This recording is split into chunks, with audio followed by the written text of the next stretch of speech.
أعوذ بالله من الشيطان الرجيم.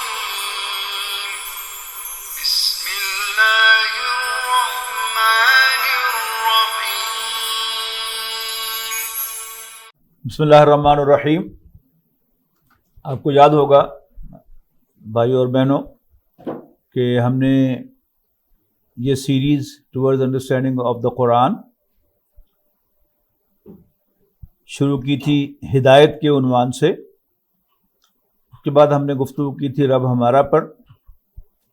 پھر ہم نے یہ جاننے کی کوشش کی تھی کہ اسلام اور سیکولرزم میں کیا فرق ہے، اور پھر ہم نے دیکھا کہ نبی کریم صلی اللہ علیہ وسلم پر ایمان کس حیثیت سے لانا ضروری ہے، اور ہمارے دین میں اس ایمان کی حیثیت کیا ہے. پھر ہم نے حقیقت انسان کو جاننے کی کوشش کی کہ انسان کی اصل حقیقت کیا ہے، اور اس کے حوالے سے سنتھیسس آف ایمان کہ ایمان کیسے پیدا ہوتا ہے اور قرآن مجید کیوں کر ایمان لانے کی دعوت دیتا ہے. اور پھر ہم نے یہ جانا کہ کون سے لوگ ہیں کہ جو اللہ تعالیٰ کی نشانیوں کو اپریشیٹ کرتے ہیں، اور کون لوگ ہیں کہ جو اللہ تعالیٰ کی نشانیوں کو دیکھ کر بھی اپریشیٹ نہیں کر سکتے. اور پھر ہم نے یہ بھی جاننے کی کوشش کی کہ وہ کون کون سے اعمال ہیں جو انسان کو فیسیلیٹیٹ کرتے ہیں کہ وہ راہ راست پر چل پڑے اور اپنی منزلیں طے کرتا جائے، اور کون کون سے اعمال ہیں کہ جو انسان کو ہدایت سے دور کرتے ہیں. پھر ہم نے سورہ مومنون کی ابتدائی آیات کے حوالے سے یہ جاننے کی کوشش کی کہ اسلام میں کردار کی تعمیر کے لیے بنیادی اساسات کون سی ہیں، اور پھر یہ جانا کہ اسلام کی معاشرتی اقدار کون سی ہیں جن کو قرآن مجید چاہتا ہے کہ اسلامی معاشرے میں پروموٹ کیا جائے، اور معاشرتی برائیاں کون سی ہیں جن کو چاہتا ہے اللہ تعالیٰ کہ وہ اسلامی معاشرے میں سے نکالی جائیں، ختم کی جائیں. پھر ہم نے آئلی زندگی کا مطالعہ کیا سورۃ تحریم کے حوالے سے، اور پھر ہم نے سورہ حجرات پڑھی اور اس کے حوالے سے اسلامی ریاست کے تقاضوں کو سمجھنے کی کوشش کی. اور اس کے آخر میں ایمان کی تعریف یہ ہمارے سامنے آئی کہ مومن تو بس وہ ہیں کہ جو اللہ اور اس کے رسول کو مانے اس طرح کہ ان کے دل میں کوئی شک باقی نہ رہے، اور پھر وہ جہاد کریں اللہ کے راستے میں اپنے مالوں اور اپنی جانوں کے ساتھ. ایک سوال پیدا ہو گیا کہ اللہ کے راستے میں جو جہاد کرنا ہے وہ کس مقصد کے لیے اور کیا کرتے ہوئے کرنا ہے. تو گزشتہ ویک ہم نے سورہ حج کے آخری رکوع کے حوالے سے یہ جانا کہ اس جہاد کا مقصد لوگوں پر حجت قائم کرنا ہے، کہ اسلام کو اتنا کرسٹل کلیئر کر دینا نو انسانی کے سامنے کہ ان کو نظر آئے کہ بس یہی اصل راستہ ہے، یہی اختیار کرنا ہے، اس کے سوا کوئی اور راستہ نہیں ہے. اس کے پھر دو درجے ہیں. ایک لوگوں کو انفرادی سطح پر اللہ کی طرف بلانا، اور دوسرا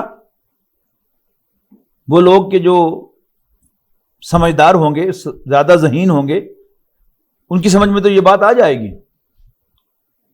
لیکن وہ لوگ کہ ذرا نچلی ذہنی سطح کے ہیں وہ شاید اس کو نہ سمجھ سکیں، یا جو کمزور لوگ ہیں وہ سمجھنے کے باوجود ہمت نہ کر سکیں اس راستے پر چلنے کی، اس لیے کہ وہ بہت دشوار راستہ ہے.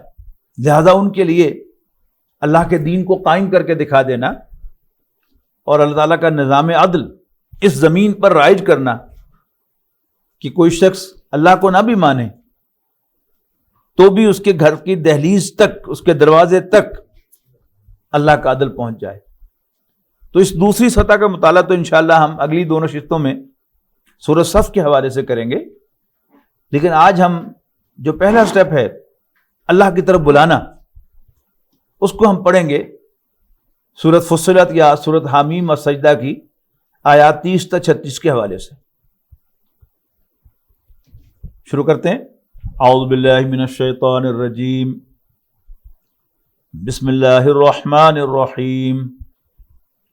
ان الذين قالوا ربنا الله ثم استقاموا تتنزل عليهم الملائكة ألا تخافوا ولا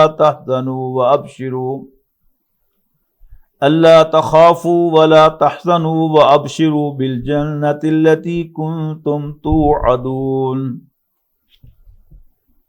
نحن أولياؤكم في الحياة الدنيا وفي الآخرة وَلَكُمْ فِيهَا مَا تَشْتَهِي أَنفُسُكُمْ وَلَكُمْ فِيهَا مَا تَدَّعُونَ نُزُلًا مِّنْ غَفُورٍ رَّحِيمٍ. وَمَنْ أَحْسَنُ قَوْلًا مِّمَّنْ دَعَا إِلَى اللَّهِ وَعَمِلَ صَالِحًا وَقَالَ إِنَّنِي مِنَ الْمُسْلِمِينَ. وَلَا تَسْتَوِي الْحَسَنَةُ وَلَا السَّيِّئَةُ ادْفَعْ بِالَّتِي هِيَ أَحْسَنُ فَإِذَا الَّذِي بَيْنَكَ وَبَيْنَهُ عَدَاوَةٌ كَأَنَّهُ وَلِيٌّ حَمِيمٌ. وَمَا يُلَقَّاهَا إِلَّا الَّذِينَ صَبَرُوا وَمَا يُلَقَّاهَا إِلَّا ذُو حَظٍّ عَظِيمٍ. وَإِمَّا يَنزَغَنَّكَ مِنَ الشَّيْطَانِ نَزْغٌ فَاسْتَعِذْ بِاللَّهِ انہ هو السمیع العلیم. اس مقام کا پہلا حصہ وہ خود اللہ تعالیٰ کو ماننے اور اس پر ثابت قدم رہنے سے متعلق ہے، اور پھر اسی ایمان اور اسی ثابت قدمی کی بنیاد پر انسان کے زبان سے، قلم سے، اس کے بیہیویئر سے دعوت پھوٹے گی. تو ارشاد ہوا ان الذین قالوا ربنا اللہ، یقیناً وہ لوگ جو کہیں ہمارا رب تو اللہ ہے.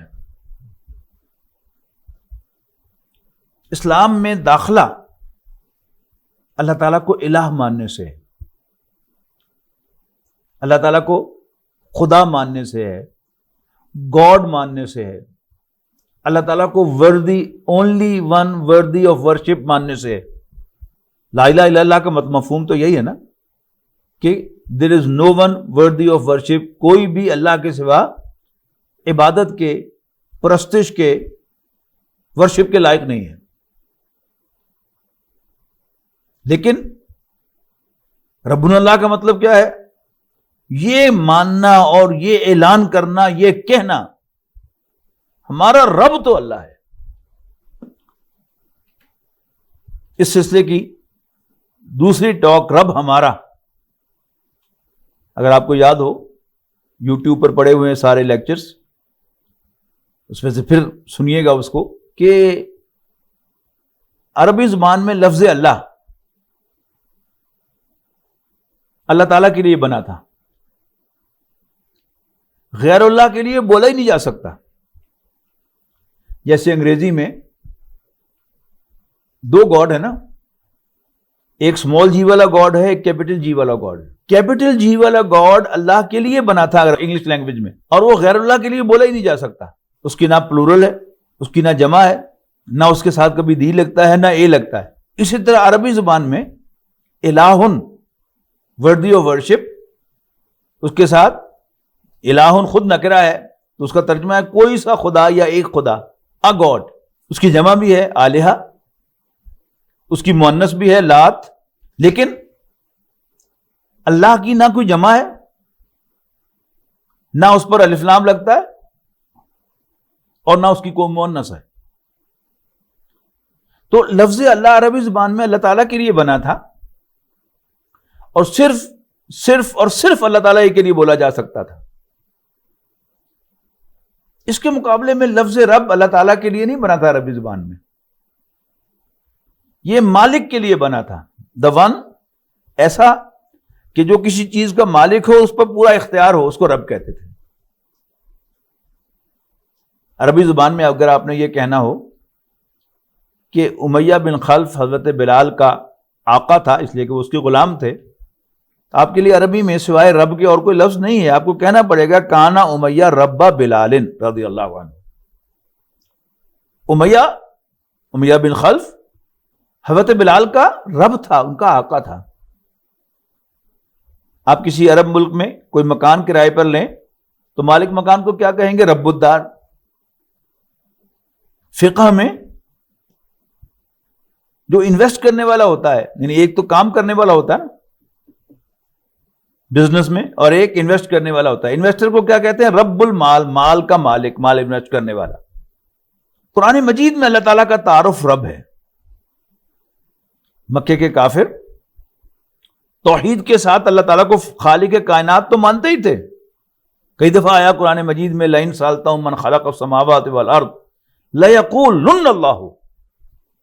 یقیناً اے نبی اگر آپ ان سے پوچھیں کہ بتاؤ بھلا آسمانوں اور زمین کو یعنی اس کائنات کو کس نے پیدا کیا، تو لازماً کہیں گے کہ اللہ تعالیٰ ہی نے پیدا کیا. لیکن وہ اللہ تعالیٰ کو اپنا رب نہیں مانتے تھے. قرآن مجید نے پہلی آیت میں کہا اقرا بسم ربک الذی خلق، پڑھ اپنے اس رب کے نام سے جس نے پیدا کیا. اور قرآن مجید کے ٹیکسٹ میں بھی پہلی آیت الحمدللہ رب العالمین، اللہ تعالیٰ کا تعارف یہی ہے. اس پر تفصیلی گفتگو تو آپ کو اس دوسری ٹاک میں ملے گی. لیکن یہاں اس میں اگلی بات کیا کہی گئی کہ بے شک وہ لوگ جو کہیں ہمارا رب تو اللہ ہے، یعنی یوں سمجھیے کہ اس زمین پر سب سے بڑی سٹیٹمنٹ یہی ہے کہ ہم اور کسی کے غلام نہیں، ہم اور کسی کے بندے نہیں، ہم صرف اور صرف اللہ کے بندے ہیں. جیسا کہ میں نے وہاں عرض کیا تھا کہ کبھی تنہائی میں بیٹھ کر دل ہی دل میں کہیے کہ اللہ میں تیرا بندہ ہوں، تو میرا رب ہے، تو میرا مالک ہے، میں تیرا غلام ہوں. اور کہتے چلے جائیے، بہت لطف آئے گا آپ کو. تو بے شک وہ لوگ جو کہتے ہیں ہمارا رب تو اللہ ہے، ثم استقاموا، پھر اس پر ثابت قدم رہتے ہیں. ایمان تو ہم سب کا ہے، لیکن ہم میں سے کتنے ہیں جو ثابت قدم ہیں؟ ہم کہتے تو ہیں کہ اللہ ہمارا رب ہے، لیکن ہم ہر ایک کے سامنے ہاتھ پھیلاتے ہیں، ہر ایک پر ڈیپینڈ کرتے ہیں، ہر ایک سے امید وابستہ کرتے ہیں. وہ جو کہا کہ پانی پانی کر گئی مجھ کو قلندر کی یہ بات، تو جھکا جب غیر کے آگے، نہ تن تیرا نہ من. تو ثابت قدم رہنا. اس ثابت قدمی کے تقاضے کیا ہیں؟ ایک تو اس قول پر ثابت قدم رہنا، جان لے لی جائے، کھال ادھیڑ دی جائے، زندہ جلا دیا جائے، لیکن انسان اس قول سے نہ پھرے. یہ تو ہوگی قول کی ثابت قدمی. اور عملی ثابت قدمی کے تقاضے اللہ ہی سے مانگنا، اللہ ہی سے ڈرنا، غلطی ہو جائے تو اسی سے معافی مانگنا، اسی پر ٹرسٹ کرنا، توکل کرنا، بھروسہ کرنا، اور اسی سے پناہ مانگنا. اور پھر ان تمام چیزوں پر ثابت قدم رہنا. ایسا نہیں کہ تھوڑا سا پریشر آ گیا، تھوڑی سی پریشانی آ گئی تو غیر اللہ سے امیدیں باندھ دیں، غیر اللہ کے سامنے جا کے ہاتھ پھیلا دیا. نہیں.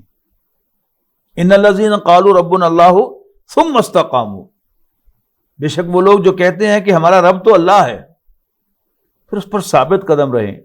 تتنزل علیہم الملائکۃ، ان پر فرشتے اترتے ہیں یا اتریں گے. یہ چونکہ فعل مضارع ہے، اور فعل مضارع کا ترجمہ حال میں بھی ہو سکتا ہے، مستقبل میں بھی ہو سکتا ہے، اور دونوں ترجمے صحیح ہیں.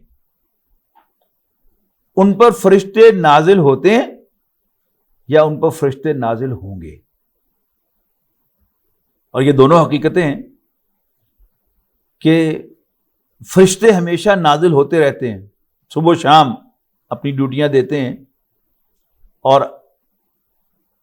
ایمان والوں کی پیٹھ ٹھوکنے کے لیے فرشتے آتے رہتے ہیں.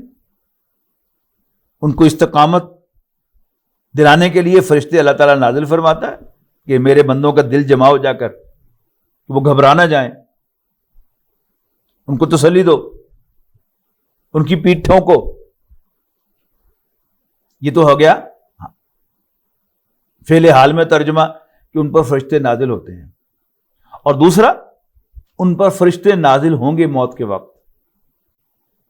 حضرت عیسیٰ علیہ السلام یا ان کی فوج کا کوئی فرشتہ جو میری اور آپ کی روح قبض کرے گا تو فرشتے ان پر نازل ہوتے ہیں۔ حال کے ترجمے کے ساتھ جب جوڑیں گے تو اللہ تخافوا ولا تحزنوا، اس زندگی میں اللہ تعالیٰ کا سب سے بڑا انعام جو کوئی کسی بندے کو مل سکتا ہے وہ یہی ایمان و یقین ہے کہ میرا رب اللہ ہے۔ جب انسان اللہ تعالیٰ کو اپنا رب مان لیتا ہے اور اس پر ثابت قدم رہتا ہے تو پھر ڈر کس بات کا، خوف کس بات کا؟ نبی اکرم صلی اللہ علیہ وسلم کا ارشاد ہے کہ جو شخص اللہ سے ڈرتا ہے اس سے کائنات کی ہر چیز ڈرتی ہے، اور جو اللہ سے نہیں ڈرتا وہ کائنات کی ہر چیز سے ڈرتا ہے۔ تو اللہ تخافوا ولا تحزنوا، نہ ڈرو اور نہ غمگین ہو۔ خوف کا تعلق ہوتا ہے آنے والے زمانے کے ساتھ، زمانہ مستقبل کے ساتھ، فیوچر ٹینس کے ساتھ، اور حزن کا تعلق ہوتا ہے ماضی کے ساتھ کہ انسان کا ریگریٹ، پریشانی کیوں ہو، یہ کیا ہو گیا، کاش کہ ایسا نہ ہوتا، یہ حزن ہے۔ تو جب انسان کا اللہ تعالیٰ پر ایمان ہوتا ہے اور اس پر انسان ثابت قدم رہتا ہے تو اسے خوف نہیں ہوتا۔ دو زاویوں سے اس کو دیکھیے گا، ایک تو میرا رب میرے ساتھ ہے ہر وقت، میں اسی سے مانگتا ہوں، اسی پر بھروسہ کرتا ہوں، وہ میرا خیال رکھے گا، تو پھر ڈر کس بات کا؟ ماضی میں جو کچھ ہوا اس پر جب یہ یقین ہوگا کہ یہ سب کچھ میرا رب کر رہا ہے، اس کی اجازت سے ہو رہا ہے، تو پھر کیونکہ اس نے کیا ہے، ٹھیک کیا ہے، پھر غم کس بات کا، ریگریٹ کس بات کا، پشیمانی کس بات کی؟ تو اللہ تخافوا ولا تحزنوا، نہ ڈرو نہ غم کھاؤ۔ اور اگر یہاں مستقبل کا ترجمہ کرتے ہیں تتنزل، تو موت کے قریب فرشتے آتے ہیں اور ایمان والوں کو تسلی دیتے ہیں کہ بس تم نے امتحان پاس کر لیا، اب تمہارا امتحان کا وقت ختم ہو گیا، اب آرام کا وقت آ گیا، اب بدلے کا وقت آ گیا۔ یعنی قیامت کے، آخرت کے واقعات سے نہ ڈرو، اور جو کچھ دنیا میں تم سے ہوا یا تم پر بیتا اس پر غم نہ کھاؤ۔ وَأَبْشِرُوا بِالْجَنَّةِ الَّتِي كُنتُمْ تُوعَدُونَ، اس کو بھی ترجمہ دو طرح سے کیا گیا ہے کہ بشارت پاؤ، خوشخبری پاؤ جنت کی جس کا تم سے وعدہ کیا گیا تھا، یا خوشیاں مناؤ اس جنت کے حصول پر التی کنتم توعدون کا جس کا تم سے وعدہ کیا گیا تھا۔ ایمان والوں سے اللہ تعالیٰ کا وعدہ ہے کہ تمہیں جنت ملے گی، اور موت کے وقت اگر انہیں اس دنیا سے رخصت ہوتے ہی، قبر میں جاتے ہی ایسی بشارت مل جاتی ہے تو پھر کیا ہی بات ہے۔ تو وہ ابشروا بالجنت التی کنتم توعدون، اور خوشیاں مناؤ اس جنت کے حصول پر، اس جنت کے مل جانے پر، التی کنتم توعدون جس کا تم سے وعدہ کیا گیا تھا۔ یعنی وعدہ تو اللہ تعالیٰ نے تمام ایمان والوں سے کیا ہے، تمام متقیوں سے کیا ہے، ان المتقین فی جنات وعیون۔ تو اب یہ جو لوگ ہیں جن کو موت کے وقت یہ خوشخبری ملے گی کہ خوشیاں مناؤ، اس کا مطلب کیا ہے کہ تم نے امتحان پاس کر لیا اور اب تمہیں وہ جنت ملنے والی ہے جس کا تم سے وعدہ کیا گیا تھا۔ نحن اولیاؤکم فی الحیات الدنیا، لفظی ترجمہ ہم تمہارے دوست ہیں۔ ولی جس کی جمع اولیاء ہے، یہ بڑا وسیع معنی رکھنے والا لفظ ہے۔ دوست، پشت پناہ، حامی، مددگار، پروٹیکٹر، یہ سارے معنی اس کے اندر موجود ہیں، حفاظت کرنے والا. تو نحن اولیاؤکم فی الحیات الدنیا،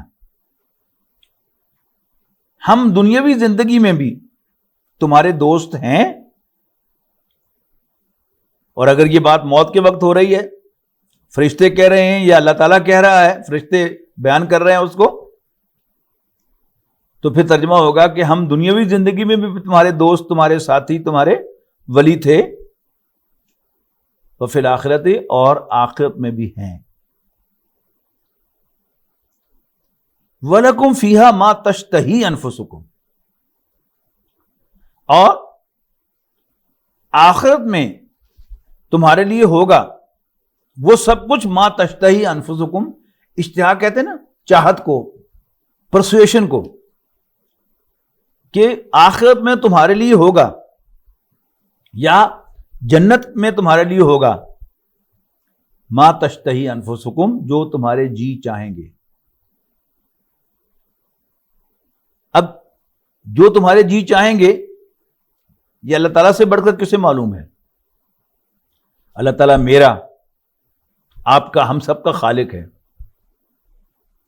بھوک، پیاس، غصہ اور شہوت، یہ سب چیزیں اللہ تعالیٰ نے ہمارے اندر پیدا کی ہیں. اللہ تعالیٰ کو خوب معلوم ہے کہ ہماری چاہت کیا ہے.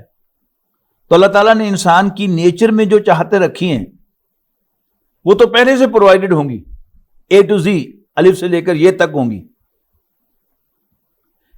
اضافی طور پر وَلَكُمْ فِيهَا مَا تَدَّعُونَ، تمہارے لیے اس میں، آخرت میں، جنت میں وہ بھی ہوگا ما تدعون، جو تم مانگو گے. یعنی اللہ تعالیٰ کو معلوم ہے کہ مجھے لذیذ کھانے پسند ہیں، لذیذ پھل پسند ہیں، مجھے لیوش اکوموڈیشن پسند ہے.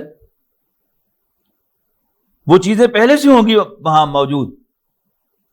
لیکن کوئی غیر معمولی چیز بھی اگر میں مانگوں گا، اگر ہم مانگیں گے انشاءاللہ، تو اللہ تعالیٰ ہمیں وہ بھی پرووائڈ کرے گا.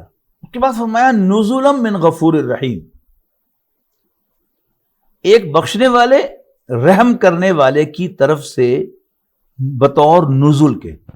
مہمان نوازی کے لیے عربی زبان میں دو ایکسپریشنز ہیں. ایک ہے نزول، یہ ہے ابتدائی مہمان نوازی، اور دوسرا ہے ضیافت، کہ جو باقاعدہ مہمان نوازی ہوتی ہے وہ لانگ ٹرم. جب کوئی آپ کا مہمان آپ کے ہاں شدید سردی میں آئے ٹھٹکتا ہوا، تو آپ اس کے لیے ہیٹنگ آن کریں گے، آپ اس کو گرم گرم چائے یا کافی پلائیں گے. اس کے برعکس اگر کوئی مہمان شدید گرمی میں آئے، 45 ڈگری سینٹی گریڈ ٹیمپریچر ہے باہر، تو پسینے سے شرابور آئے گا، تو آپ اس کے لیے ایئر کنڈیشن آن کریں گے اور آپ اسے ٹھنڈا مشروب پلائیں گے. اس کے بعد جب وہ سیٹل ہو جائے گا تو آپ اسے ڈنر سرو کریں گے. اور وہ ڈنر جو ہے وہ عام حالات میں ہم سب جانتے ہیں کہ وہ اس کا سردی گرمی سے تعلق نہیں ہوتا. جنت میں جو نزل ہے وہ تو ہے کہ وہ چیزیں کہ جو دنیا میں بندہ مومن پر حرام کی گئی تھی، جن سے روکا گیا تھا، وہ حرام ذرائع سے اپنے دسترخوان کو طرح طرح کے کھانوں سے سجا سکتا تھا، لیکن اس نے اللہ کے خوف کی وجہ سے نہیں سجائے. وہ تعیش کا سامان فراہم کر سکتا تھا اپنے آپ کو، اس نے نہیں کیا.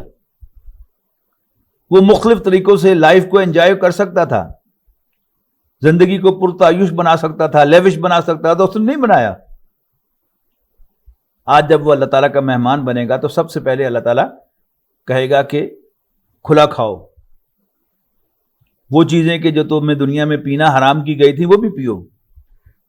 البتہ اس میں سے جو برائی کا پہلو ہوگا اللہ تعالیٰ نکال لے گا، اور جو بھی انجوائمنٹ کی چیزیں تھیں، لطف اندوز ہونے کی چیزیں تھیں جو دنیا میں اس پر حرام کی گئی تھی، یہ بھی لے لو. تو یہ طرح طرح کے کھانے، طرح طرح کے مشروبات، بڑے بڑے گھر، اور پھر اس کے گرد، گھروں کے گرد گروسری پلاٹس، اور پھر نیچے نہروں کا بہنا. یہ سب وہ ہے کہ جو مور اور لیس، کم و بیش ایمان والوں پر ریسٹرکٹڈ ہوتا ہے. اگر وہ واقعتاً حلال و حرام کی پابندی کرتے ہیں تو بہرحال ایک نہ ایک جگہ پر آ کر ان پر بریک ضرور لگانی پڑتی ہے. لیکن جب وہ جنت میں جائیں گے تو نہ کھانے پر پابندی ہوگی، نہ پینے پر پابندی ہوگی، اور نہ ہی لطف اندوز ہونے کا، تعیش کا، انجوائمنٹ کا کوئی سامان ان پر بین ہوگا. وافر عطا کیا جائے گا اس کی. لیکن ضیافت، جیسے کہ میں نے عرض کیا کہ وہ ہر موسم میں ایک جیسی ہوتی ہے، وہ ضیافت ہوگی کہ اللہ تعالیٰ کہے گا اپنے بندوں سے کہ میں تم سے راضی ہوں، اور وہ بھی اس پر راضی ہو جائیں گے. یعنی جب کسی ملازم کو اس کا امپلائر، جس کا وہ ملازم ہوتا ہے، جسے ہم مالک کہتے ہیں عام طور پر، کہتا ہے کہ میں تیرے کام تو خوش ہوں، میں تیرے کام سے راضی ہوں، تو اس کی جو مسرت اس کو ملتی ہے وہ شاید صرف اس کی تنخواہ بڑھ جائے تو اس پر نہ ملے اس کو. کسی ملازم کو جس جگہ وہ کام کرتا ہے اس کی وجہ سے اس کی طرف سے کوئی سرٹیفکیٹ ملے، کوئی سیونیر ملے جس پر لکھا ہوا ہو کہ اسی اچھی پرفارمنس کی وجہ سے اس کو یہ چیز ہم دے رہے ہیں، اس کی خوشی زیادہ ہوتی ہے. تو جب رب العالمین کہہ دے گا کہ میں تم سے راضی ہوں، تو آپ اندازہ لگا سکتے ہیں کہ ہم کتنے خوش ہوں گے انشاءاللہ کہ ہمارا رب ہم سے راضی ہو گیا ہے. تو پھر گویا ہم بھی اس سے راضی ہو گئے. ضمنی طور پر اب اس ضیافت کی بھی ایک لذیذ ڈش ہے. سب سے ہوتا نا کہ ضیافت میں کوئی نہ کوئی سویٹ ڈش ہوتی ہے، اور پھر ملٹیپل ڈشز بھی ہو سکتی ہیں. کوئی ذرا کم ڈیلیشیس اور مزیدار ہو، کوئی بہت زیادہ مزیدار، پھر اور زیادہ مزیدار. اللہ تعالیٰ ایمان والوں کو اپنا دیدار بھی کرائے گا، اور آج ہم تصور بھی نہیں کر سکتے کہ وہ دیدار کیا ہوگا، اس دیدار کی لذت کیا ہوگی. تو وہ سب ضیافت کا حصہ ہے، لیکن یہاں جو تذکرہ ہو رہا ہے وہ نزل کا ہو رہا ہے. اب جس شخص نے اللہ تعالیٰ کو اپنے دل کی گہرائیوں سے اپنا مالک مانا ہے، اور دنیا میں بھی وہ مزے لے رہا ہے اپنے رب کو رب ماننے کے، جیسے کہ میں نے عرض کیا کہ وہ اللہ پر ڈیپینڈ کرتا ہے، اللہ تعالیٰ ہی سے مانگتا ہے، کسی سے ڈرتا نہیں ہے، قابل رشک ہے نا وہ شخص. اب جب اس کے اندر اللہ تعالیٰ پر یقین ہے، جتنا یقین گہرا ہوگا اتنا ہی چشمہ پھوٹے گا اس کے اندر سے دعوت کا کہ مجھے اب دوسروں کو بھی، اپنے بھائیوں کو، اپنی بہنوں کو، اپنے عزیز و اقارب کو، اپنے دوستوں کو، اپنے کولیگز کو، یہاں تک کہ پوری نوع انسانی کو بھی مجھے دعوت دینی چاہیے کہ آؤ مزے لوٹو، تم بھی اپنے رب کو مان لو، تم بھی اپنے رب کو مان لو. یہ ہے دعوت اللہ. اب جہاں تک بولنے کا تعلق ہے، اللہ تعالیٰ نے ہم سب کو بولنے کا سامان فراہم کیا ہے.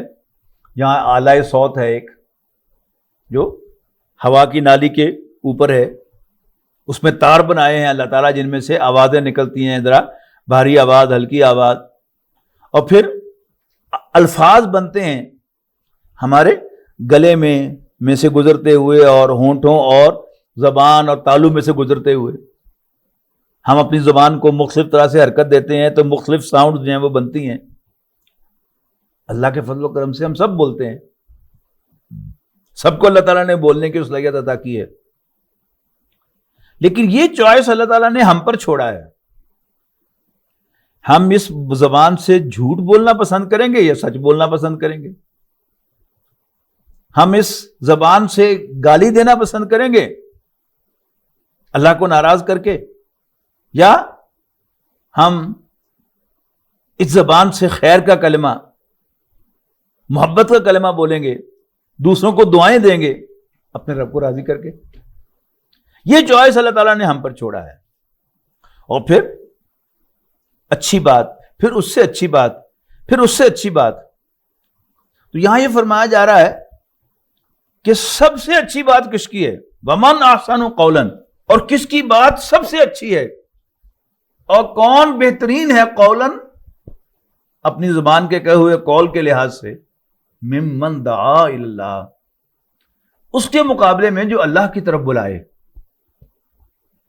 ومن احسن قولا ممن دعا الی اللہ، جو اللہ کی طرف بلاتا ہے اس سے اچھی بات کس کی ہے؟ بولتے تو سارے ہی ہیں، وہ بڑے خوبصورت محاورے جو ہیں وہ زبانوں کے اندر ہیں. وہ پنجابی کا محاورہ ہے تو شکل چنگی نہ ہوئے تو گالی بندہ چنگی کر لو. تو اچھی بات، اب ان اچھی باتوں میں سب سے اچھی بات کیا ہے؟ بھائی سب اللہ کے بندے بن جاؤ. اپنے بھائی کے پاس وقت لے کر جا کر بیٹھنا، اسے دعوت دینا، بھائی جان اپنے اللہ تعالیٰ کو اپنا رب مان لو، مزے ہو جائیں گے تمہارے. اپنے دوست کے پاس جانا کہ بھائی زندگی سے لطف اندوز ہونا چاہتے ہو تو آؤ اپنے رب کو مان لو.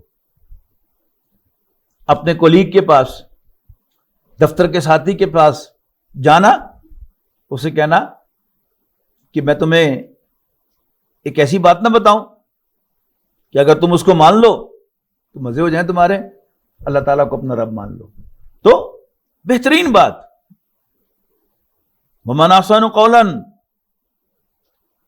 اور کس کی بات اچھی ہے، کون ہے بہتر، کون ہے زیادہ خوبصورت گفتگو کے لحاظ سے، بات کے لحاظ سے، ممن دعا الی اللہ، اس کے مقابلے میں جو اللہ کی طرف بلائے. اللہ تعالیٰ ہمیں ان میں شامل فرمائے. وعامل صالحا، اور وہ بات نہ ہو یہ دیگران را نصیحت اور خود میاں فصیحت، دوسروں کو اللہ تعالیٰ پر ایمان لانے کی دعوت دے رہا ہو اور خود غیر اللہ کی بندگی میں مصروف ہو، غیر اللہ سے امیدیں لگائے بیٹھا ہو. نہیں، عامل صالحا، اچھے کام کرے، اپنے رب کی مرضی کے مطابق عمل کرے، وہ سارے کام کرے جس سے رب خوش ہوتا ہے اور وہ سارے کام چھوڑ دے جن سے رب ناراض ہوتا ہے. وعامل صالحا، اور نیک عمل کرے. فقال، اور کہے اننی من المسلمین، بے شک میں مسلمانوں ہی میں سے ہوں، میں مسلمانوں میں سے ہوں. مسلم جس کی جمع مسلمین ہے، یہ دو معنوں میں استعمال ہوتا ہے. ایک تو اس کے لفظی معنی ہے، اسلام کے معنی ہے انسان کا کسی کے سامنے جھک جانا، کسی کے سامنے ہتھیار ڈال دینا، اس کی بات مان لینا، یہ ہے یعنی اللہ تعالیٰ کا مسلمان ہونا، اللہ تعالیٰ کی بندگی کو اختیار کر دینا، اس کی نافرمانی چھوڑ دینا، اس کی اطاعت کو اختیار کر لینا، یہ کیا ہے؟ یہ مسلمانی ہے. دوسرا، اصطلاحاً مسلمان اس شخص کو کہتے ہیں جو حضرت محمد مصطفیٰ صلی اللہ علیہ وسلم کو اللہ کا رسول مانتا ہے اور ان کی لائی ہوئی ہدایت کو حرف آخر سمجھتا ہے. الایمان تصدیق بما جاء به النبی صلی اللہ علیہ وسلم، ایمان نام ہے ہر اس بات کو سچا مان لینے کا جو حضرت محمد مصطفیٰ صلی اللہ علیہ وسلم اللہ کے رسول ہونے کی حیثیت سے لے کر آئے. تو دونوں مفہوم یہاں پر درست ہیں. ایک تو یہ کہ نیک عمل کرے اور اس کا عمل بتا رہا ہو کہ یہ اللہ کا بندہ ہے، اللہ کا فرما بردار ہے، اللہ تعالیٰ ہی سے مانگتا ہے، اللہ تعالیٰ ہی پر بھروسہ کرتا ہے، اللہ تعالیٰ ہی سے ڈرتا ہے. اور دوسرا، وہ اس بات کا اعلان کرے کہ میں مسلمانوں ہی میں سے ہوں،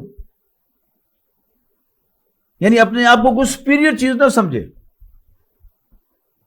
مسلم کمیونٹی کا حصہ ہی اپنے آپ کو بتائے کہ میں کوئی بہت اونچی شے نہیں ہوں، میں مسلمانوں میں سے ہوں. اس میں عاجزی انکساری کا ایک رنگ جو ہے وہ آپ کو نمایاں نظر آتا ہے. اس کے بعد بڑی اہم بات آ رہی ہے، وَلَا تَسْتَوِي الْحَسَنَةُ وَلَا السَّيِّئَةُ، اور نیکی اور برائی اپنے انجام کے اعتبار سے ایک جیسی نہیں ہوتی. نیکی جو ہے اس کا ایفیکٹ بھی اچھا ہے، اس کا اثر بھی اچھا ہے، اس کا انجام بھی اچھا ہے، اس کا جو نیک بندے پر اثر ہے وہ بھی اچھا، اور اس کا خارج میں اثر بھی اچھا، اور برائی اس کا اثر برائی کرنے والے پر بھی برا اور خارج میں بھی برا۔ تو جنرل سٹیٹمنٹ دی ولا تستوی الحسنۃ ولا السیئۃ، اور نیکی اور برائی اپنے انجام کے اعتبار سے، اپنے ایفیکٹ کے اعتبار سے، اپنے اثر کے اعتبار سے برابر نہیں ہے، ایک جیسے نہیں ہے۔ تو جہاں اب دعوت کے سیاق و سباق میں جب ہم اس کو دیکھیں گے تو یہ بڑی امپورٹنٹ آیت ہے، اور ہر وقت یاد رکھنے کی ہے ایک دائی کے لیے، اللہ کی طرف بلانے والے کے لیے۔ ذرا تھوڑی دیر کے لیے سوچئے کہ مجھے کوئی شخص، کوئی عیسائی آ کر دعوت دے کہ تم عیسائی ہو جاؤ، تو مجھے بہت خوشی ہوگی کیا؟ ہرگز نہیں۔ مجھے آ کر کوئی ہندو دعوت دے کہ تم ہندو ہو جاؤ، تو کیا میں اس کو ویلکم کروں گا؟ شاباش جی، بہت اچھی بات ہے؟ نہیں، مجھے غصہ آئے گا، میرا خون میری آنکھوں میں اتر آئے گا، ہوتے کون ہو تمہیں یہ کہنے والے؟ ہر شخص کو اپنے مذہب سے پیار ہوتا ہے۔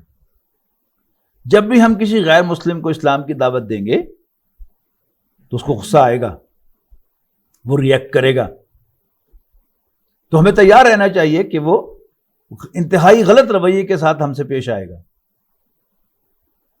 اور اگر اس نے گالی دی اور میں نے 4 دے دی آگے سے، اس نے مجھے برا بھلا کہا، میں نے اس سے بھی زیادہ برا بھلا کہہ دیا اس کو، اس نے میرے دین کو برا کہا اور میں نے اس کے دین کو برا کہہ دیا۔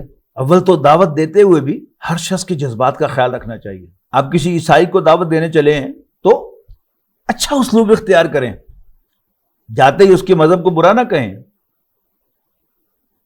مثال میرے ذہن میں آئی ہے کہ آپ عیسائی کو دعوت دے رہے ہیں تو اس سے جا کر کہیں کہ آپ کو معلوم ہے کہ قرآن مجید حضرت عیسیٰ علیہ السلام اور حضرت مریم سلام علیہا کی کتنی تعریف کرتا ہے، اور سورہ مریم کی آیات نکال کر دکھا دیجئے، سورہ آل عمران کی آیات نکال کر دکھا دیجئے کہ جس میں کہا گیا ہے کہ حضرت مریم سے کہا فرشتوں نے اللہ تعالیٰ کی طرف سے کہ اللہ تعالیٰ نے آپ کو تمام جہان کی عورتوں میں سے منتخب کر لیا ہے۔ اب وہ سننے کے لیے آمادہ ہوگا، آپ جاتے ہی کہیں گے کہ تم مشرک ہو، لیکن آپ کتنا بھی اچھا اسلوب اختیار کریں، آپ کو توقع رکھنی چاہیے مخالف کی سخت ریئیکشن کی، کہ وہ آپ سے ناراض ہو جائے، آپ پر بگڑ پڑے، آپ سے بگڑ جائے، آپ کو سخت سخت سنائے، سب کچھ ہو سکتا ہے، جہاں تک کہ وہ آپ کی جان کے درپے ہو جائے۔ لیکن مجھے یاد رکھنا چاہیے کہ میں اچھی بات کروں گا تو اس کا اچھا اثر ہوگا، اور بری بات کروں گا تو برا اثر ہوگا۔ میں اچھے اخلاق کا مظاہرہ کروں گا تو اس کا اچھا اثر ہوگا، اور بد اخلاقی کا مظاہرہ کروں گا تو اس کا برا اثر ہوگا۔ تو ولا تستوی الحسنۃ ولا السیئۃ، یہ بات دعوت سے ہٹ کر بھی درست ہے، لیکن یہاں چونکہ سیاق و سباق دعوت کا ہے تو خاص طور پر اس اعتبار سے اس کو ذہن میں رکھیے گا۔ یعنی کسی کو مذہب بدلنے کا کہنا تو بہت دور کی بات ہے۔ کوئی شخص اپنے والدین کے حقوق ادا نہیں کرتا، ان کی عزت نہیں کرتا، ان کو بے یار و مددگار چھوڑتا ہے،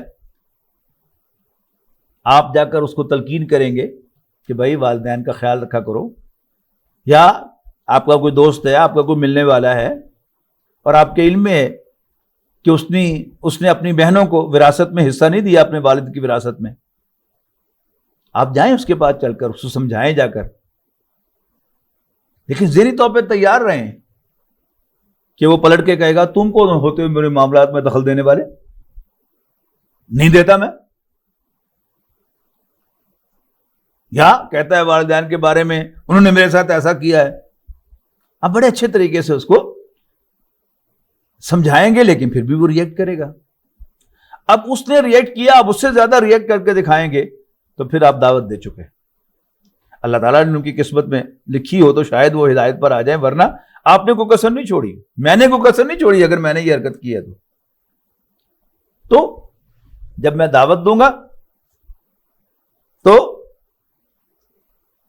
اس کا ریئیکشن ہوگا. مجھے اس کے لیے تیار رہنا چاہیے, آپ کو اس کے لیے تیار رہنا چاہیے. اس کے بعد انسٹرکشن کیا ہے؟ ادفع باللتی ہی احسن, یعنی برائی کا دفاع کر اس طریقے سے جو سب سے اچھا ہے. تبلیغی جماعت کے لوگ, ان میں سے بڑے بڑے ایکٹیو لوگ, کبھی ان کو جا کر انٹرویو کیجیے کہ آپ اتنے زیادہ تبلیغ میں کیسے انوالو ہو گئے, تو ان میں سے بہت سے آپ کو بتائیں گے کہ میں کالج میں پڑھتا تھا, یا میں فلان جگہ رہتا تھا, یہ میرے زندگی کا نقشہ تھا, اور کوئی تبلیغی بھائی میرے پاس آئے تو میں نے ان کو دیکھ کر دروازہ ہی بند کر لیا, لیکن اس کے باوجود وہ دعا دے کر چلے گئے. کوئی صاحب میرے پاس آئے اور میں نے ان کی پٹائی کی, لیکن پھر بھی وہ دعائیں دیتے ہوئے چلے گئے. دیکھیے نبی اکرم صلی اللہ علیہ وسلم کا ہم تعارف کیا کراتے ہیں کہ سلام اس پر کہ جس نے گالیاں سن کر دعائیں دی. تو کیا بس صرف یہ سلام پیش کرنے کے لیے ہے یا عمل کرنے کے لیے بھی ہے؟ میرا فرض بھی یہی ہے کہ اگر مجھے کوئی گالی دے دین کے راستے میں یا ادروائز, تو میں اس کو دعا دوں. تو کیا ہوگا؟ ادفع باللتی ہی احسن, تو دفاع کر, تو جواب دے, تو رسپونڈ کر برائی کو اس طریقے سے جو سب سے اچھا ہے. نتیجہ کیا نکلے گا؟ فَإِذَا الَّذِي بَيْنَكَ وَبَيْنَهُ عَدَاوَةٌ, نتیجتاً وہ کہ جس کی اور تمہارے درمیان دشمنی اور عداوت تھی, ایسے ہو جائے گا کأنہ ولی الحمیم, جیسے تمہارا جگری یار ہو, تمہارا گرم جوش ساتھی ہو. یہ ولی وہی لفظ ہے جس کی جمع اولیاء آ گئی تھی نا, وہ تمہارا گرم جوش ساتھی جگری یار بن جائے گا, اس لیے کہ تم نے اس کی برائی کا بھی اچھے طریقے سے جواب دیا.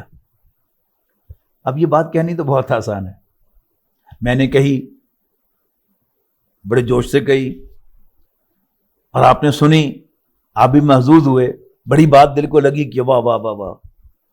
لیکن سچی بات کیا ہے؟ یہ بات کہنی آسان ہے, کرنا آسان نہیں ہے. ایک ہے کہ میں مجبور ہوں, جیسے انسان اپنے افسر کی کڑوی کسیلی بھی سنتا ہے. کیوں؟ چیک اسی نے دینا ہوتا ہے نا تنخواہ کا. میں مجبور ہوں, اگر وہ نوکری سے مجھے نکال دے گا تو میں اپنے بچوں کو کیا کھلاؤں گا؟ لہذا مجبوراً میں اس کی کڑوی کسیلی سنتا ہوں. لیکن جہاں مجھے غصے کو لینا دینا نہیں ہے, اب پھر وہ مجھے گالی دے دے, پھر وہ مجھے برا بھلا کرے, پھر وہ مجھ سے بگڑے, مجھے الٹی سیدھی سنائے. اللہ نے مجھے بھی زبان دی ہے, وہ مجھ پر تشدد کرتا ہے تو اللہ تعالیٰ نے مجھے بھی ہاتھ دیے ہیں. مجھے غصہ آئے گا, اب وہاں اپنے آپ کو جھیلنا, اپنے آپ کو باندھ کے رکھنا, یہ ہے اصل کام. تو یہ کسے نصیب ہوگا؟ دو جملے آئے ہیں یہاں پر اگلی آیت میں, آیت نمبر 35 میں, وما یلقاها, اور یہ چیز نہیں دی جاتی الا مگر ان کو الذین صبروا, جو جھیلتے اور برداشت کرتے ہیں. اگر انسان سرے سے جھیلتا ہی نہیں کہ اس نے گالی دیا اور اس کی گالی ختم نہیں ہوئی, اس سے پہلے میں نے اس کو جواب دے دیا, اس کا مطلب کیا ہے کہ میں نے کوشش بھی نہیں کی. پہلا سٹیپ کیا ہے کہ سب سے پہلے مجھے اس کو برداشت کرنا پڑے گا. فوری رد عمل, گالی کے جواب میں گالی, سخت جملے کے جواب میں اس سے سخت جملہ نہیں. اگر انسان دعا نہیں دے سکتا نبی اکرم صلی اللہ علیہ وسلم کی طرح کہ جس نے گالیاں سن کر دعائیں دی, تو کم سے کم گالی تو نہ دے. لیکن یہ کہنا آسان ہے, کرنا بڑا مشکل ہے. لہذا پہلا سٹیپ کیا ہے؟ اپنے اوپر تھوڑا سا جبر تو کرنا ہی پڑے گا نا. انسان اپنے اوپر جبر کرتا ہے, صبر کرتا ہے, جھیلتا ہے, برداشت کرتا ہے, تو پھر اللہ تعالیٰ کی طرف سے بھی مدد آتی ہے. تو وما یلقاها پہلا سٹیپ ہے الا الذین صبروا، یہ چیز نہیں عطا کی جاتی مگر ان کو جو صبر کرتے ہیں، جنہوں نے صبر کیا. وما یلقاها الا ذو حظ عظیم، اور یہ چیز نہیں ملتی مگر ان کو جو بڑے نصیب والے ہیں. حظ کہتے ہیں حصے کو، میرا نصیب، آپ کا نصیب، یعنی اللہ تعالیٰ کی جو عنایات میں سے میرا حصہ جو اللہ نے لکھا ہے وہ میرا حظ ہے، اور جو آپ کے لیے لکھا ہے وہ آپ کا حظ ہے، جو آپ کے لیے لکھا ہے وہ آپ کا حظ ہے. تو وما یلقاها الا ذو حظ عظیم، اور یہ نہیں ملتی مگر ان کو جو بڑے نصیب والے ہیں. ہمارا ایمان ہے نا تقدیر پر کہ اللہ تعالیٰ نے ہمارے اس دنیا میں آنے سے پہلے لکھ دیا تھا. جب ہمارے اندر وہ روح ڈال رہا تھا تو اللہ تعالیٰ نے اس وقت لکھ دیا تھا کہ مجھے اس دنیا میں کتنا رزق ملے گا، میں کیا کچھ پاؤں گا، کیا کچھ کھوؤں گا، یہ سب کچھ لکھا ہوا ہے. تو اللہ تعالیٰ ہی عطا کرتا ہے. تو وہ کن کو کرتا ہے عطا؟ جو صبر کرتے ہیں. لیکن شیطان بھی انسان کے پیچھے لگا ہوا ہے. ایک دفعہ، دو دفعہ، چار دفعہ انسان برداشت کر لے گا، لیکن جب وہ دوسرا فریق بار بار جو ہے وہ زیادتی کرے گا اور ادھر سے شیطان جو ہے وہ ہمیں شے دینے کے لیے بیٹھا ہوا ہے پیچھے، تو پھر اس بات کا امکان ہے کہ کبھی میں ٹیمپر لوز کر جاؤں، کبھی مجھے بھی غصہ آ جائے. 4 دفعہ برداشت کیا، 5ویں دفعہ مجھے غصہ آ گیا. یا انسان پاک بازی کی زندگی بسر کر رہا ہے لیکن ہر طرف برائی پھیلی ہوئی ہے، بے حیائی ہے، انسان سے کبھی کو سیو ہو ہی جائے. بڑی نظر کی حفاظت کی اس نے لیکن پھر بد نظری ہو گئی. اس نے بڑی احتیاط کی پھر بھی کوئی غلطی ہو گئی. اس نے نماز کا بڑا اہتمام کیا لیکن پھر کبھی کوتاہی ہو گئی. اس نے الارم بھی لگائے لیکن پھر بھی فجر پہ نہیں اٹھ سکا. یہ سب کچھ بالفعل ہوتا ہے ہم سے. اور یہ اللہ تعالیٰ کی بڑی شان ہے کہ وہ ستار ہے، وہ پردہ پوشی کرتا ہے ہماری. اگر اللہ تعالیٰ ہماری پردہ پوشی نہ کرے، ہمارے ان گناہوں کو، ہمارے عیبوں کو، ہماری کمیوں کو، ہماری کمزوریوں کو وہ ڈھانپے نہ، تو شاید ہم ایک دوسرے کو منہ دکھانے کے قابل بھی نہ رہیں. تو اللہ تعالیٰ کا یہ کرم، اللہ تعالیٰ کی یہ کرم نوازی، اس کی مہربانی ہے. تو میں عرض کر رہا تھا کہ ایک تو دعوت کے سلسلے میں ہم سے یہ کوتاہی ہو سکتی ہے، اور دوسرا عملی زندگی میں ہم کچھ بھی کر سکتے ہیں. تو اب اس کی طرف باری ہے بات. وَإِمَّا يَنزَغَنَّكَ مِنَ الشَّيْطَانِ نَزْغٌ، اور جب کبھی، یعنی رسول اللہ صلی اللہ علیہ وسلم سے واحد کے صیغے میں خطاب ہے یہ، میں عرض کروں گا اس کے سلسلے میں بعد میں. اور جب بھی اے نبی صلی اللہ علیہ وسلم آپ کو شیطان کی طرف سے کوئی چوک لگ جائے، وَإِمَّا يَنزَغَنَّكَ مِنَ الشَّيْطَانِ نَزْغٌ، اب نبی اکرم صلی اللہ علیہ وسلم سے اس کا امکان کم تھا بلکہ نہ ہی تھا، لیکن اصل میں تو یہ رہنمائی میرے اور آپ کے لیے. تو اگر شیطان کی طرف سے آپ کو کوئی چوک لگ ہی جائے، فَاسْتَعِذْ بِاللَّهِ، تو اللہ تعالیٰ کی پناہ میں آ جاؤ، اللہ تعالیٰ سے پناہ طلب کرو. اِنَّهُ هُوَ السَّمِيعُ الْعَلِيمُ، بے شک وہ سب کچھ سننے والا، سب کچھ جاننے والا ہے. دیکھیے، ہم اپنوں کی کیئر کرتے ہیں، انہیں پروٹیکٹ کرتے ہیں، اپنے بچوں کی حفاظت کرتے ہیں، لیکن کیا ہم اپنے بچوں کی ہمیشہ حفاظت کر پاتے ہیں؟ نہیں. ہماری موجودگی میں بھی بچہ جو ہے ہمارے ہاتھ سے نکل سکتا ہے، کسی حادثے کا شکار ہو سکتا ہے اور اسے کوئی پرابلم پیش آ سکتی ہے، وہ گمراہ ہو سکتا ہے، وہ بھٹک سکتا ہے، ہمارے ہاتھ سے نکل سکتا ہے. لیکن اگر ہم نے بچے کو اللہ کی حفاظت میں دیا ہے تو پھر ہمیں یقین ہونا چاہیے کہ اللہ ہر وقت اس کے ساتھ ہے، اللہ تعالیٰ اس کو پروٹیکٹ کرے گا، اس کی حفاظت کرے گا۔ اسی طرح مجھ سے بڑی سے بڑی غلطی ہو سکتی ہے، جیسا کہ میں نے عرض کیا کہ میں بد نظری کا شکار ہو سکتا ہوں، میں کسی اور برائی میں ملوث ہو سکتا ہوں، مجھ سے نماز چھوٹ سکتی ہے، مجھ سے روزہ قضا ہو سکتا ہے، اللہ کے راستے میں دینے میں مجھ سے کوتاہی ہو سکتی ہے، حج ادا کرتے ہوئے میں اس کے رکنوں کو، ارکان کو پوری طرح سے ادا نہ کروں، یہ سب کچھ ممکن ہے۔ تو کچھ بھی ہو جائے، خاص دعوت کے سلسلے میں کوتاہی ہو جائے کہ میں ٹیمپر لوز کر بیٹھوں، مجھے بھی غصہ آ جائے اور میں بھی کچھ سنا بیٹھوں یا میں بھی دسترازی کر بیٹھوں، لیکن جو ہی ہوش آئے تو پھر حکم کیا ہے؟ فاستعذ باللہ، اللہ تعالیٰ سے پناہ طلب کرو۔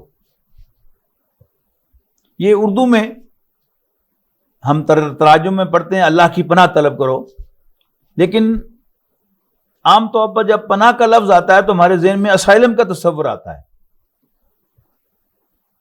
اور یہ اسائلم جو ہے بالفعل، اس لیے کہ آج جو ہم دیکھتے ہیں کہ تھرڈ ورلڈ کا بھگوڑا جو ہے وہ جا کر یورپ میں، امریکہ میں، آسٹریلیا میں جا کر پناہ لیتا ہے۔ تو فاستعذ باللہ کا ترجمہ آپ کریں تو اللہ تعالیٰ کی حفاظت میں آ جا، اللہ تعالیٰ سے حفاظت طلب کر، انہ هو السمیع العلیم، بے شک وہ سب کچھ سننے والا، سب کچھ جاننے والا ہے۔ میں نے اشارہ کیا کہ یہاں پر نبی اکرم صلی اللہ علیہ وسلم کو خطاب کیا گیا ہے واحد کے صیغے میں۔ میں ایک نوٹ کرانا چاہتا ہوں سب حضرات کو، وہ بات سب بھائی بہنوں کو، کہ قرآن مجید میں جہاں بھی تعوذ کا ذکر ہے، تعوذ کا حکم ہے، اللہ تعالیٰ سے پناہ طلب کرنے کا کہا گیا ہے، تو اس میں نبی اکرم صلی اللہ علیہ وسلم کو واحد کے صیغے میں خطاب کیا گیا۔ مثال کے طور پر یہ مقام واحد کے صیغے میں کہا اما ینزغنک من الشیطان نزغ، کہ اگر آپ کو بھی شیطان کی طرف سے کوئی چوک لگ جائے فاستعذ باللہ، تو اللہ تعالیٰ سے پناہ طلب کر، اللہ تعالیٰ کی حفاظت میں آ، اللہ تعالیٰ سے حفاظت طلب کر، انہ هو السمیع العلیم، بے شک وہ سب کچھ سننے والا، سب کچھ جاننے والا ہے۔ اسی طرح سورہ اعراف میں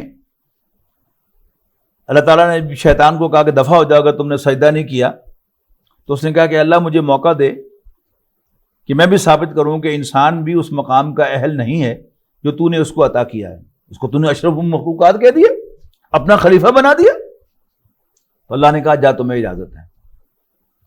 تو اس نے کہا کہ جس کو عزت دینے کے لیے تو نے مجھے راستے سے ہٹایا ہے، اب میں بھی اس کا شکار کرنے کے لیے تیرے سیدھے راستے پر مورچہ بندی کروں گا، اور پھر میں ان پر حملہ آور ہوں گا، ان کے آگے سے، ان کے پیچھے سے، ان کے دائیں سے اور ان کے بائیں سے، اور اللہ تو ان میں سے اکثر کو شکر گزار نہیں پائے گا۔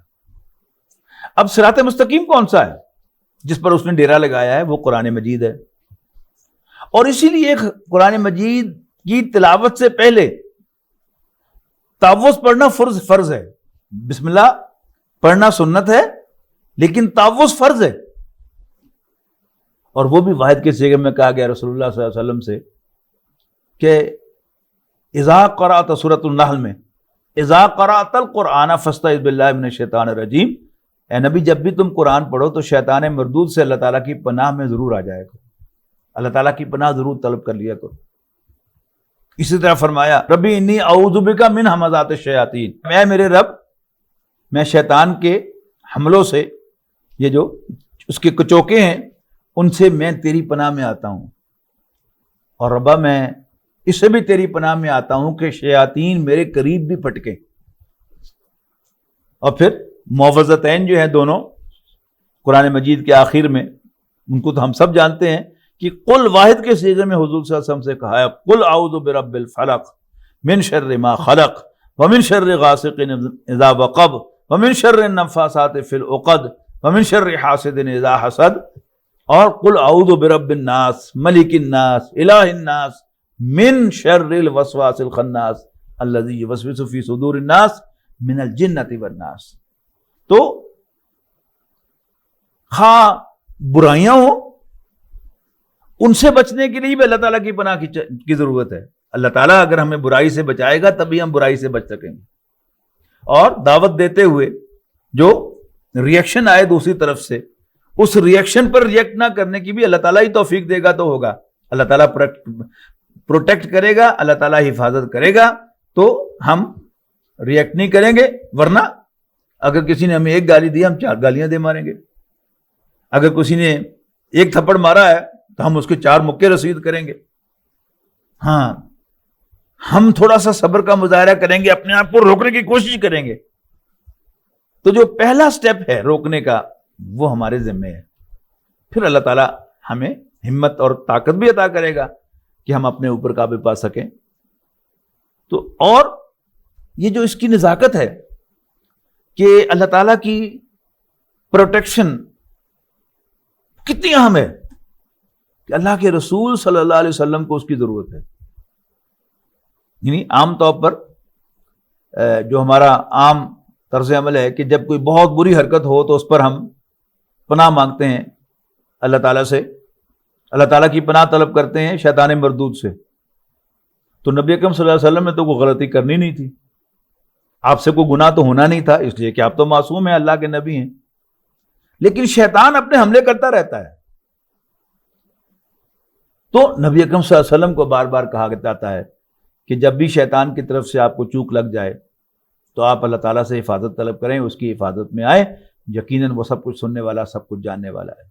قرآن مجید پڑھتے ہوئے آپ اللہ تعالیٰ کی حفاظت طلب کریں تاکہ شیطان کہیں آپ کے دل میں، آپ کے ذہن میں قرآن مجید کے کسی حکم کا، قرآن مجید کی کسی آیت کا کوئی غلط مفہوم نہ ڈال دے. اور اسی لیے ہمارے لیے بھی یہی حکم ہے کہ ہم ہمیشہ قرآن مجید کی تلاوت سے پہلے تحفظ کریں. تو فرمایا وَإِمَّا يَنزَغَنَّكَ مِنَ الشَّيْطَانِ نَزْغٌ فَاسْتَعِذْ بِاللَّهِ إِنَّهُ هُوَ السَّمِيعُ الْعَلِيمُ. بارك الله لي ولكم في القرآن العظيم ونفعني وإياكم بالآيات والذكر الحكيم.